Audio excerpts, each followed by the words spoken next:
menetapi akidah sesuai dengan pemahaman as-salafus saleh. Di sini saya akan mengangkat satu permasalahan yang sekarang sedang diangkat dan sedang dibicarakan terus-menerus, terutama golongan-golongan yang membentuk jamaah sendiri, membentuk imam sendiri, dan sudah banyak di Indonesia ini. Bukan hanya golongan saya yang lalu, bukan. Masih ada yang lain juga banyak. Dan sekarang mulai dikejar, difatwakan oleh MUI dan ditangkap oleh Densus 88 diantaranya ya, diantaranya. Ini yang perlu bagaimana bermuamalah yang baik dengan para pemimpin dan seluruh rakyat, baik yang muslim ataupun non muslim. Ini yang berkaitan dengan masalah ini, para ulama ada yang membicarakannya dimasukkan ke dalam masalah akidah. Karena apa? Karena asal usul penyimpangan dalam kaitannya masalah muamalah ini, muamalatul hukam, itu dilakukan oleh golongan khawarij. Golongan khawarij yang punya penyimpangan dalam masalah akidah, yaitu Allah, Rasul dan as-salafus salih menyatakan pelaku dosa besar itu tidak kafir, tidak kafir, tapi dia mukmin, muslim, fasik. Dia belum keluar dari Islam, dia belum keluar dari keimanan. Itu kesimpulannya dari ayat Quran dan Sunnah dan as-salafus salih. Khawarij tidak. Khawarij punya pemahaman bahwa pelaku dosa besar hukumnya kekal di neraka, kafir, kekal di neraka. Lalu berkembang, punya pemahaman seperti ini. Pokoknya semua orang yang dianggap oleh mereka melakukan dosa besar, maka dia kafir, walaupun dia pemimpin. Maka wajib digulingkan, wajib diberontak. Ya, seperti munculnya Khawarij pertama kali zaman siapa? Khalifah Ali, muncul di permukaan dan membentuk firqah jamaah, memisahkan diri dari jamaahnya Khalifah Ali maupun jamaahnya Muawiyah. Kenapa? Karena mereka telah mengkafirkan Khalifah Ali, mengkafirkan Muawiyah. Dua-duanya dikafirkan, sehingga dia membentuk golongan sendiri dan ada imamnya. Inilah golongan Khawarij. Akhirnya berkembang lagi, semua yang tidak sepaham dengan mereka kafir. Ini yang dicatat oleh para ulama. Dan sekarang ini Khawarij, new Khawarij ini muncul di mana-mana. Tubtu ilallah li'anni minhum. Saya bertobat kepada Allah karena dulu termasuk mereka ini. Karena tidak sadar, jahlan minni. Mudah-mudahan ada uzur karena kita saat itu belum tahu, memang belum tahu. Dan ini muncul di mana-mana. Maka di sini kita perlu menggarisbawahi, termasuk dalam riwayat hadis berikut ini dikatakan dalam riwayat Imam Muslim dari hadis Hudzaifah ibnul Yaman. Ini sebagai dasar yang paling harus menjadi pegangan bagi kita ya. Hudzaifah menyatakan, kami berada di alam syar, di zaman syar, lalu Allah mendatangkan kebaikan yaitu Islam. Kami tetapi sekarang, apakah sesudah syar ini, kebaikan ini, Islam ini akan ada syar lagi? Kata Rasulullah, iya. Sesudah demikian syar ada khair lagi? Iya. Sesudah khair itu akan ada syar lagi? Iya. Bagaimana syar yang pada saat itu yang ketiga ya? Katakan yakunu ba'di a'immatun. Ini yang perlu kita kita maknai, kita terangkan, dan kalau perlu kita hafalkan saudara, supaya kita nggak terbawa oleh golongan-golongan firqah yang membawa umat kepada takfiri, pada pengkafiran dan lain-lain.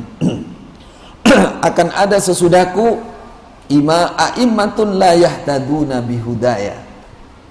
Beberapa imam pemimpin tidak mengambil petunjuk hudaya, petunjukku. Wala yastannuna bisunnati, garis bawahi ini, dan tidak menetapi sunnah dengan sunnahku. Allahu Akbar.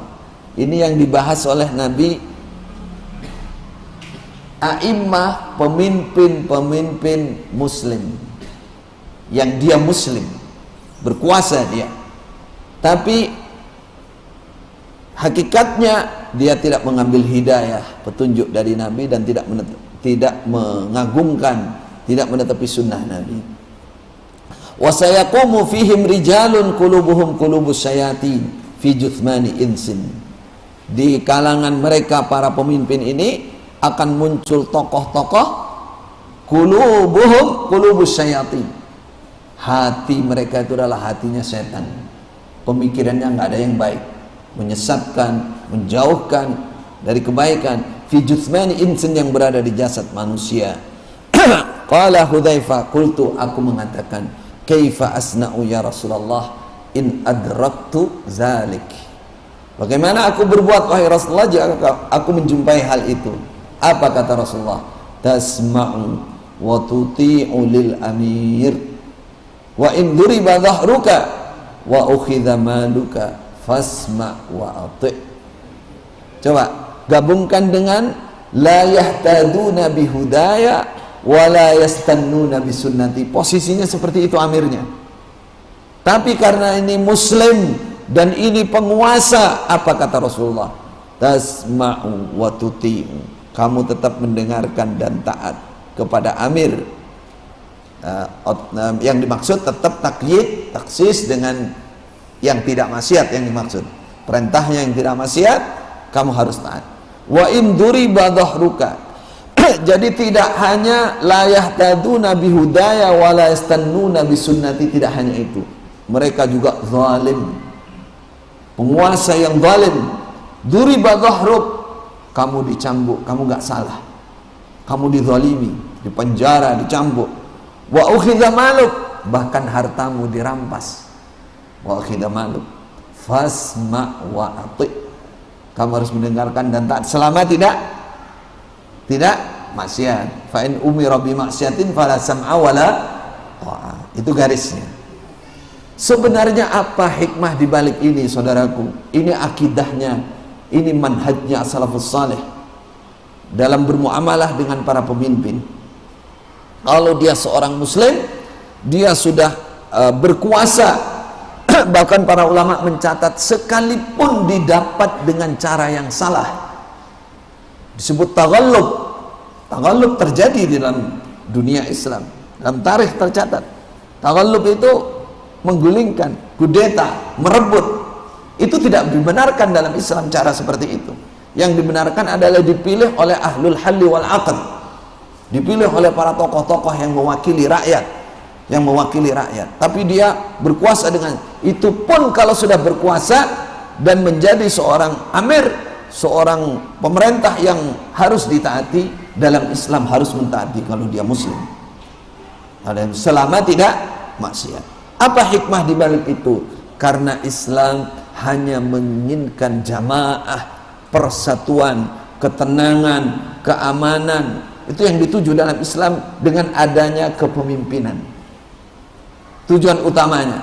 Di samping itu menegakkan agama Allah, tapi yang paling dituju ketika pemimpinnya juga tidak menegakkan agama Allah, bahkan zalim, yang dituju adalah aman, tentram, ibadah lancar. Subhanallah, kalau kita bandingkan dengan kondisi negara kita saat ini, fa insyaallah tidak sampai seperti ini, saudara.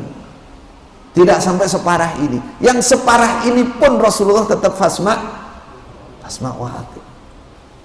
Ya, coba di negara kita, rukun Islam dilancarkan apa tidak? Dihalangi apa tidak? Tidak, dilancarkan. Masjid dibuka, semua dibuka. Rukun iman dilancarkan apa tidak?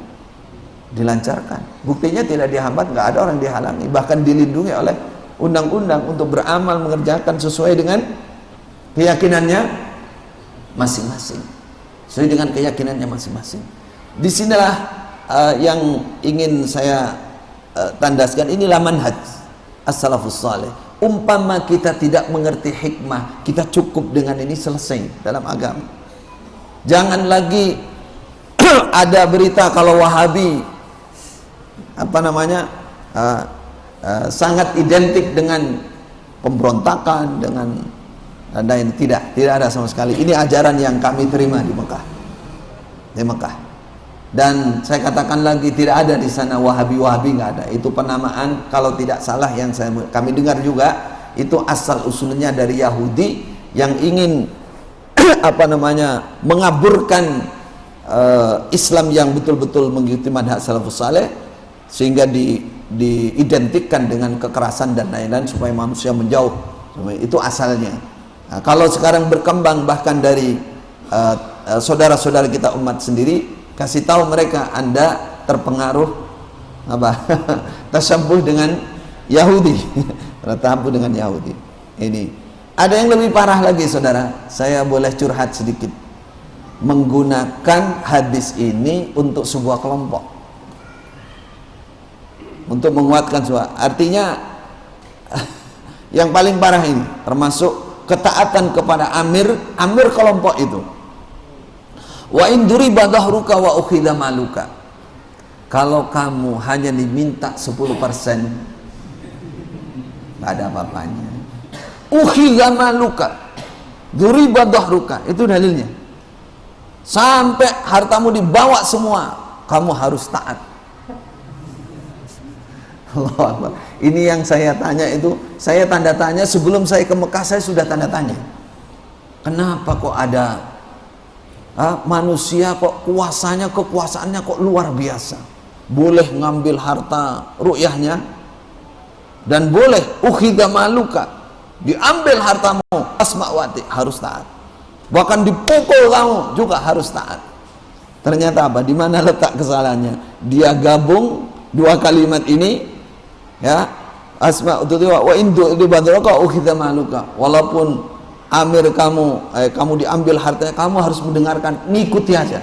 Makanya sekarang kan ada itu, ketika dikasih tahu teman-teman kita itu salah, itu nggak ada sunnahnya. Jangankan 10%, semua hartaku diambil, nggak ada masalah. Nggak ada masalah.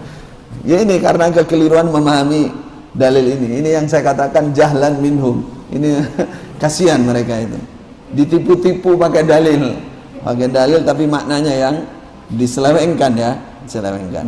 Nah, kita fokus ke bab pertama tadi yang berkenaan dengan kondisi yang kita alami saat ini. Ada di antara kita yang katanya kekeh kepada sunnah, dia menetapi sunnah, tapi dia melakukan bergabung dengan golongan-golongan yang jihadiyah. Apa itu jihadiyah? Yang dibahas masalah jihad sama khilafah.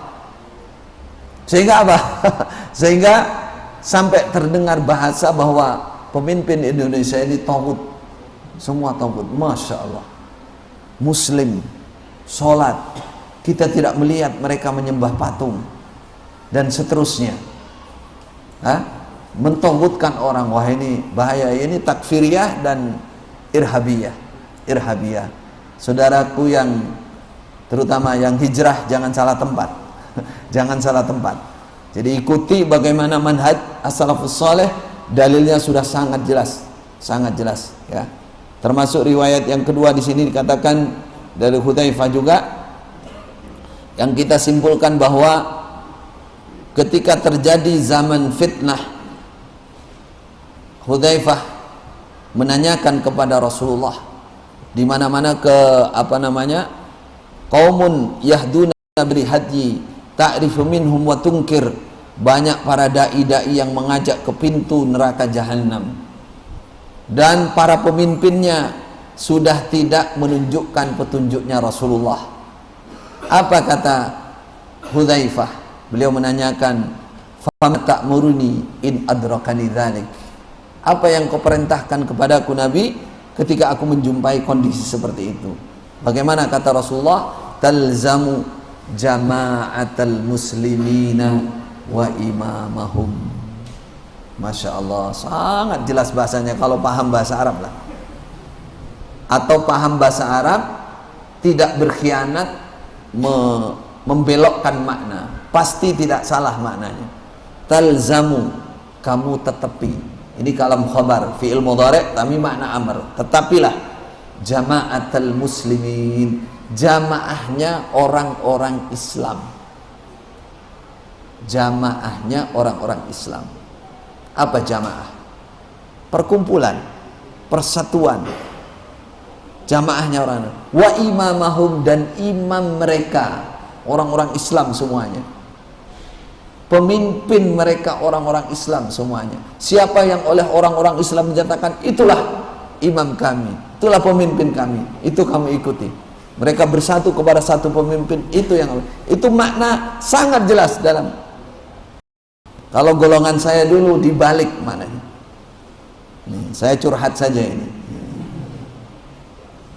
Jama'atan minal muslimin atau al muslimina al jamaah. Tetapi orang Islam yang berjamaah atau jamaah di antara umat Islam, gitu maknanya. Nah terus ditanya, jamaah yang mana? Yang punya imam berbaiat, berkelompok kayak kami ini. Dan di Indonesia adalah kami yang pertama kali. Nah ini sudah. Yang lain nggak ada. Jadi tumpuk-tumpuk saudara. Ini pemalsuan makna. Bagaimana kata Hudzaifah Ibnu Yaman? Fa illam yakun lahum jama'atun wala imamun. Ini yang juga mereka maknanya begini. Jika tidak ada jamaah seperti kami, ada seperti kaminya, dan tidak ada imam seperti imam kami lah, itu malah gitu. Siapa yang memaknai begitu, mana kalimatnya? Ini kan kembali ke depannya. Kalau umat Islam tidak bersatu, berarti apa? Dewe-dewe, pecah belah atau berkelompok-kelompok. Dan tidak ada satu imam, tidak satu pemimpin. Ada kalanya orang sendiri-sendiri nggak punya pemimpin masing-masing. Ada kalanya kelompok-kelompok banyak punya pemimpin. Dewe-dewe berarti banyak imam. Kemungkinannya tidak ada imam satu, wala imamun. Apa kata Rasulullah? Fa'tazil tilkal firqa kullahu. Kamu tinggalkan firqah-firqah, perpecahan-perpecahan semuanya. Firqah-firqah itu golongan loh. Disebut firqah itu mengelompok kecil, memisahkan diri yang lain, ada pemimpinnya, itu namanya firqah. Kalau dulu saya mendapat penjelasan nggak seperti itu. Justru yang firqah ini mengelompokkan diri, ada imamnya, itulah yang jamaah. Ini secara bahasa ya terbalik, apalagi merujuk kepada bagaimana para ulama menjelaskan hadis-hadis seperti ini. Justru terbalik, Wa imamahum, dan imam mereka. Walau anta adda bi asli syajaratin hatta yudrikakal mautu wa anta ala dzalik. Walaupun kamu harus menggigit akar pohon, kamu kuatkan. Ada kalanya yang dimaksud ini ke gunung-gunung kemana sampai nggak menjumpai makanan, makan sesuatu yang seharusnya tidak dimakan, nggak apa-apa. Yang penting kamu tidak bergabung kepada firqah-firqah itu. Artinya apa? Apakah lari dari agama keseluruhan? Bukan.